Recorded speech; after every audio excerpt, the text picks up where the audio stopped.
Hey guys, my name's Jamin. Thanks so much for visiting my channel. In this video, I have an Acer Aspire 3. This is the A315-23 series computer. I'll show you how to get inside the computer and access your CMOS battery if you're looking to replace it or if you're looking to use it to reset BIOS. So first thing guys, power down your computer the correct way. Make sure it's off and unplugged from your charger. We're then going to flip it over to access our bottom case screws. We're going to take off all the screws on our bottom case. You have these three along this edge, these three along the opposite edge, these two here, these two here, and that one screw there. We're going to take all those screws out.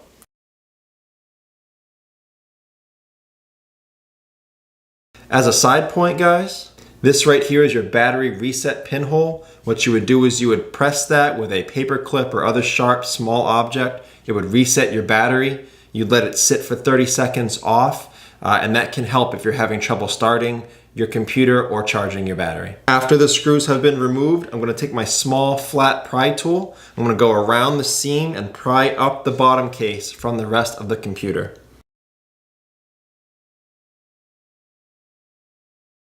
If you guys are watching me get in here, you'll notice this is actually very difficult for me to take off. I was concerned for a little while there that there was more screws, but there's not. I had to get my larger pry tool out, and I've really got to get it under there and then really crank it sideways to get this bottom case off.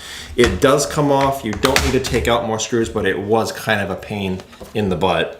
Once you have your bottom case off, this is what you're looking at for the inside of your computer. Now, before I touch anything in a computer, I either remove or at least unplug the battery. So I'll show you how to do that now. Your battery is right here. So this battery is really easy to operate. As you can see, there's no additional screws in here. It's just plugged into the motherboard. So I'm gonna peel back this tape that's holding it to some inside components there. Just peel that back. There's some more black tape here that's over the actual battery plug. Be careful, but I'm gonna peel that back. Or actually, I'll just remove it. I'll just make sure to remember to put it back on after. And this battery plug is kind of nice because I don't have to pull on the wires. It's got a grip on either side. So I can use my pry tool or your fingernails and push on this side, and that battery plug comes right out. So that's fairly easy to get that battery out. Now, when you have a computer project, it's best to keep the area safe. As you notice, my computer is sitting on an anti-static mat.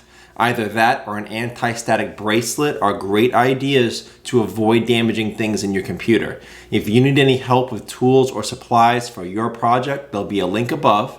Also below in the description, it'll have a lot of the tools and supplies that I would use on this computer, as well as all the replacement and upgrade parts for this specific model. They'll all be included in that link. Now that the battery has been removed or at least unplugged, it's safe to proceed deeper into the computer. Your CMOS battery is right here underneath your solid state drive. So if you are here to replace that, it may be safer to remove your solid state drive. It's held in by a single screw right there, and then it pulls down out of this port. And then you'll be able to easily or more easily access your CMOS battery. It just pops off. It's held down by double-sided tape, so you can pop that off pretty easily. And it plugs into the motherboard right there.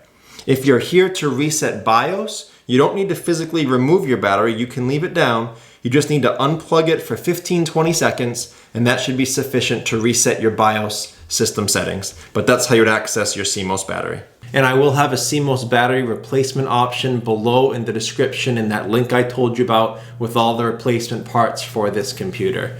As a last side note with this repair, if you're trying to reset BIOS this way because you're trying to troubleshoot an issue with your computer not turning on, there are several other steps, several other troubleshooting steps you may want to try. If your computer appears dead, or it's not turning on, a BIOS reset is only one of them. So just to give you the full tutorial video on how to troubleshoot a computer not turning on, there'll be a link above, also below in the description. I'll also include it as the end video when this video is over, showing you how to troubleshoot a computer not turning on. If you have any questions on this video, check out the FAQs in the description first. It could save you some time getting an answer. But if you need to leave me a question or comment, I do try to get to those at least a couple times a day. Please remember to like and share if this video was helpful, if you think it can help someone else. And feel free to subscribe if you enjoy do-it-yourself computer tutorials. Thank you so much for watching, guys. Look forward to seeing you on my next video.